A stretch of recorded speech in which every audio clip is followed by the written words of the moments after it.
Hello friends, ಇವತ್ತಿನ recipe mushroom gravy. ಮಶ್ರೂಮನ್ನು ಚೆನ್ನಾಗಿ ತೊಳೆದ್ಬಿಟ್ಟು ಚಾಪ್ ಮಾಡಿ ಇಟ್ಕೊಂಡಿದ್ದೀನಿ ಮೊದಲಿಗೆ. ಅದಾದಮೇಲೆ ಒಂದು ಪ್ಯಾನ್ಗೆ ಎಣ್ಣೆ ಹಾಕಿ ನಂತರ ಬೇಕಾಗಿರೋ ಮಸಾಲೆ ರುಬ್ಬೋದಕ್ಕೆ ಫ್ರೈ ಮಾಡ್ಕೊತಾ ಇದ್ದೀನಿ. ಈರುಳ್ಳಿ, ಬೆಳ್ಳುಳ್ಳಿ ಮತ್ತು ಟೊಮೊಟೊ.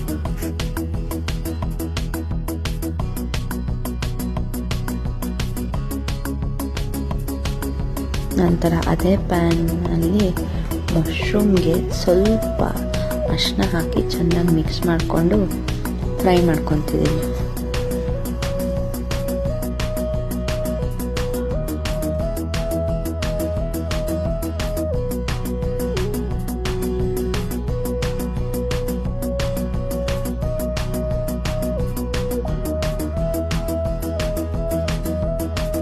ಮಿಕ್ಸಿ ಜಾರ್ಗೆ ಬಾಡಿಸ್ಕೊಂಡಿರುವ ಪದಾರ್ಥ ಹಾಕಿ ಸ್ವಲ್ಪ ಕೊತ್ತಂಬರಿ ಹಾಕಿ ಚೆನ್ನಾಗಿ ಪೇಸ್ಟ್ ಮಾಡ್ಕೊಂಡಿದ್ದೀನಿ. ನಂತರ ಮತ್ತೆ ಫ್ರೈ ಆಗೋದಕ್ಕೆ ಅದೇ ಪ್ಯಾನ್ನಲ್ಲಿ ಸ್ವಲ್ಪ ಈರುಳ್ಳಿ, ಮೆಣಸಿನ್ಕಾಯಿ ಹಾಕಿ ಚೆನ್ನಾಗಿ ಸ್ವಲ್ಪ ಕ್ಯಾಪ್ಸಿಕಮ್ ಹಾಕ್ತೀನಿ. ಕ್ಯಾಪ್ಸಿಕಮ್ ಆದಮೇಲೆ ಬಟಾಣಿ ಹಾಕಿ ಚೆನ್ನಾಗಿ ಫ್ರೈ ಮಾಡ್ಕೊತೀನಿ.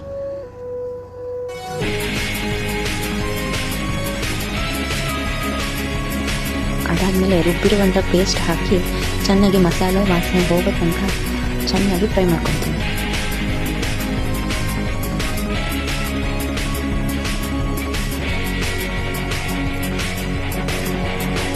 ಇದೆಲ್ಲ ಆದ ನಂತರ ಸ್ವಲ್ಪ ಖಾರದ ಪುಡಿ, ಸ್ವಲ್ಪ ಗರಂ ಮಸಾಲೆ ಮತ್ತು ಸ್ವಲ್ಪ ಧನಿಯಾ ಪುಡಿ ಹಾಕಿ ಚೆನ್ನಾಗಿ ಫ್ರೈ ಮಾಡ್ಕೊತೀನಿ. ನಂತರ ರುಚಿಗೆ ತಕ್ಕಷ್ಟು ಉಪ್ಪನ್ನು ಹಾಕಿ ಚೆನ್ನಾಗಿ ಬಾಡಿಸ್ಕೊತೀನಿ.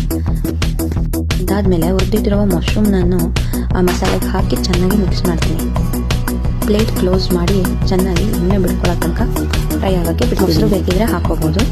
ಈಗ ರೆಡಿ ಇದೆ. ನೀವು ಕೂಡ ಮಾಡಿ ಹೇಗಿತ್ತು ಅಂತ ಕಮೆಂಟ್ ಮಾಡಿ. Thank you.